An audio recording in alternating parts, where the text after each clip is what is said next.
মাঝে মাঝে পত্রিকায় দেখি, আজকে প্রিন্ট অ্যান্ড ইলেকট্রনিক মিডিয়া আছেন, অনেক নেগেটিভ কথাবার্তা আমাদেরকে নিয়ে কথা বলা হয়।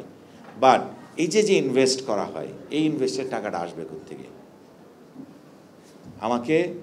আমি তো বাংলাদেশের মানুষ তো কেউই ভাই এই বিল গেটস না, ওয়ারেন বাফেট না। আমরা এই কৃষি জমির থেকে উঠে আসা মানুষ, প্রত্যেকেই মাটি থেকে সেকেন্ড জেনারেশন, বাংলাদেশের থার্ড জেনারেশন শিল্পপতি এখন পর্যন্ত জন্ম হয় না। আপনারা যদি বিজনেস স্ট্যান্ডার্ডের রিসেন্ট রিপোর্টটা পড়েন, আমরা কিন্তু ওই জায়গা থেকে উঠে আসছি। সো আমাদের ইনভেস্ট করতে হলে এই বিজনেস থেকে ইনভেস্ট করতে হয়। অথচ প্রাইসিং নিয়ে অনেক কথাবার্তা চলতেছে। আপনারা প্রাইসিংয়ের যদি RMPM-এর প্রাইস দিয়ে আপনি যদি ওষুধের প্রাইস হিসাব করেন, তাহলে আমি এই ইনভেস্টমেন্টে যাবো কোথেকে? হারুন ভাইয়ের টোটাল ইনভেস্টমেন্ট আপনি যায় দেখেন কত, তাহলে উনি এই টাকাটা কোথেকে আনবে? ওনার তো জমিদারি নাই। সো আমাদেরকে এইটার জন্য সরকারকেও চিন্তা করতে হবে যে আমরা রিসার্চ অ্যান্ড ইনোভেশন, পত্রপত্রিকায় আমার ড্রাগসের প্রাক্তন অফিসাররা লেখেন একাডেমি আর রিসার্চারদের সাথে শিল্পের এখন পর্যন্ত সমন্বয় নাই। তাহলে আজকে এটা কী হইলো? আজকে বাসার ভাই এই জায়গায় কোথেকে আসলো? আমি নিজে বলতেছি, আমি যে ইউনিভার্সিটিতে আমি ল্যাবের কাজ করেছি টোকিও ইউনিভার্সিটিতে, আমার নিজের পিএইচডি হচ্ছে ক্যামব্রিজ থেকে।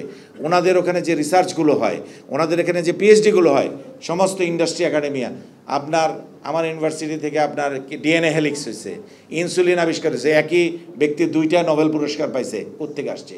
এই জায়গায় টাকা দেয় এক একটা ইনোভেশনের জন্য, সেইটার আন্ডারে প্রফেসর সাহেব 5টা রিসার্চ PhD স্টুডেন্ট নেয়, পোস্টডক নেয়, নেওয়ার পরে ওই জায়গা থেকে প্রোডাক্টটা বেরোয় আসে, 5 জনের PhD এবং পোস্টডক হয়, প্রফেসর সাহেবের প্রমোশন হয়, assistant professor to associate professor, এবং ওখানে একটা ক্রাইটেরিয়া আছে যে তোমাকে রিসার্চ এতগুলো করতে হবে।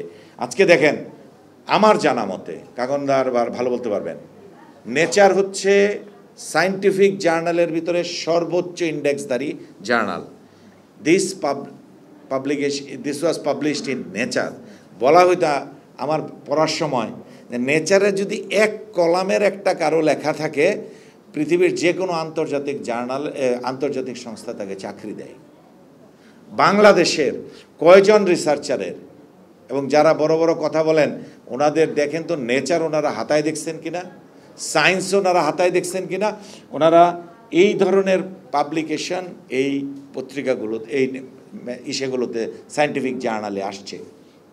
US প্যাটেন্ট শুধু না, এবং তারা টেকনোলজিকেও প্যাটেন্ট করেছেন। That is very good. এখন আমার যেটা বক্তব্য থাকবে, আমরা উৎসাহিত, আমরা যে পারি এটা আজকে প্রমাণিত। এবং হারুন ভাইকে আবারও সাধুবাদ জানাই যে আজকে উনি আমাদেরকে আলোর পথ দেখাইছে, সাহস দেখাইছে, যেটা দিয়ে আমরা সাহসী হব, সামনে আগায় যাব। বায়োলজিক্সে আমাদের কয়েকটি কোম্পানি অলরেডি, মুক্তাদির ভাই, হালিম ভাই সহ আরও কয়েকটা কোম্পানি আগে আসছে। এবং বায়োলজি মেইনলি আপনারা যেগুলো ক্রনিক কেয়ার ডিজিজ দেখতেছেন, ডায়াবেটিস এবং ক্যান্সার থেকে শুরু করে অন্যান্য যে সমস্ত আর্থ্রাইটিস, রিউমাটয়েড আর্থ্রাইটিস সহ বেশ কিছু ডিজিজ মডিফাইং এজেন্ট আমাদের লাগে, সেখানে কিন্তু বায়োলজিক্স খুবই জরুরি। সো ওনারা বলেছেন এই টেকনোলজি কিন্তু কাজ করবে, অন্যান্য আবিষ্কারেও, যেটা আপনাদের এই পেপারে লেখা আছে।